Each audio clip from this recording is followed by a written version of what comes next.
అఖండ 2 cinema చూడడం జరిగింది. ఇంకెలా ఉందంటే మాత్రం సినిమా అయితే ఓకే ఓకే అనిపించింది. ఏంటంటే కొంచెం కొండలాగా అనిపించింది. సినిమా కొండ ఎట్లుంటుంది, ఫస్ట్ డౌన్ ఉంటుంది, తర్వాత పైకి వెళ్తుంది, మళ్ళీ డౌన్ తిరుగుతుంది కదా, సేమ్ అట్లనే అనమాట. సినిమా కూడా అట్లనే ఉంటుంది. ఫస్ట్ హాఫ్ కొంచెం డల్గా స్టార్ట్ అవుతుంది, మెల్లమెల్లగా స్టార్ట్ అయ్యి ఇంటర్వెల్ హైలో ఉంటుంది, మళ్ళీ ఇంటర్వెల్ తర్వాత కొంచెం మళ్ళీ దిగుతూ ఉంటుంది అనమాట మూవీ. అట్లనే ఉంది సేమ్. ఈ పాజిటివ్ విషయానికి వస్తే మాత్రం బాలయ్యబాబు యాక్టింగ్ కానీ, లుక్స్ కానీ, ఇంకా యాక్షన్ సీన్స్ కానీ చాలా అంటే చాలా బాగున్నాయి. ఇంకా కొన్ని గ్రాఫిక్ సీన్స్ బాగున్నాయి. ఇంకా కెమెరా యాంగిల్స్ కానీ, ఆ కుంభమేళలో చూపించడం కానీ అవన్నీ చాలా బాగున్నాయి. మ్యూజిక్ కూడా బాగుంది, కాకపోతే మరీ లోడ్ అయిపోయేసరికి కొంచెం హెడ్ఏక్ అనిపిస్తుంది అనమాట. ఇంకా ప్రొడక్షన్ డిజైన్ ఇవన్నీ అంటే చాలా బాగున్నాయి.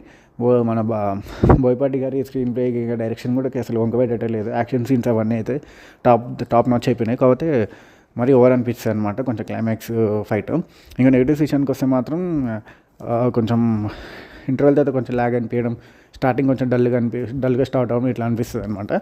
ఇంకా మనకు అక్కడక్కడ చాలా అంటే చాలా బోరింగ్ సీన్స్ ఉంటాయి. ఇంకా మ్యూజిక్ కూడా కొంచెం లౌడ్ అయిపోయేసరికి హెడ్ఏక్ అనిపిస్తుంది అనమాట. ఇంకా ఆదిపిని శెట్టి యాక్టింగ్ కూడా కొంచెం వేస్ట్ అయిపోయింది, అంత స్కోప్ ఏం లేదు. బాగా బిల్డప్ ఇస్తారు కానీ అక్కడ ఏముండవు, ఓన్లీ 2 ఫైట్ సీన్స్ ఉంటాయి అనమాట.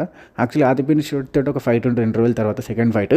ఆ ఫైట్ వరకే సినిమా అయిపోవాలి, కాకపోతే మరి ఇంకేదో స్ట్రెచ్ చేయాలి ఇంక క్లైమాక్స్ ఫైట్ కోసం అని చెప్పేసి స్ట్రెచ్ చేశారనమాట. సో కొంచెం అక్కడ అందుకే బోర్ అనిపిస్తుంది.